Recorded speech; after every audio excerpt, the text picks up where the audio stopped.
Si nos fusées ont cette forme, c'est à cause des fesses des chevaux de l'Antiquité. Oui, tout commence à Rome il y a 2000 ans. À l'époque, les Romains, ce sont les rois des routes. Ils construisent des milliers de kilomètres de voies pavées à travers l'Europe.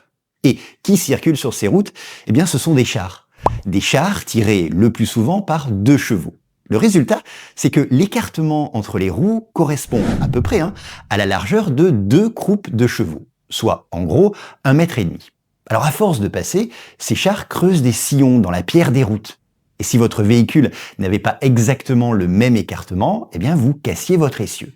Et c'est comme ça que cette norme est née. Et tout le monde, en fait, s'est aligné. Alors on avance de quelques siècles, l'Empire romain s'écroule, mais les routes et les mesures, elles, restent. Donc au Moyen-Âge, quand on construit des charrettes, c'est sur le même modèle, avec le même écartement entre les roues. Et pareil quand la révolution industrielle arrive en Angleterre.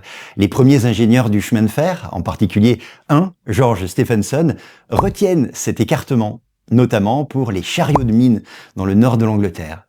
Et là, ça devient très précis. Il fixe cet écartement à 1,435 m pour les rails. Et ça devient le standard mondial. Et on arrive à un moment incroyable, je trouve, au XXe siècle.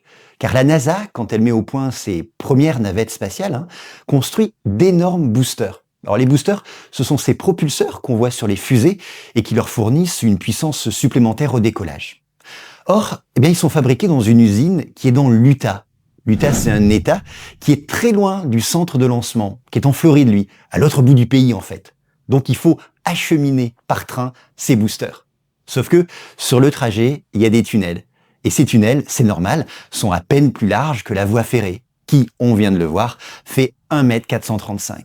Le résultat, c'est que les ingénieurs de la NASA, parmi les plus brillants de la planète, ont bien dû limiter le diamètre de leurs boosters pour qu'ils rentrent dans ces tunnels.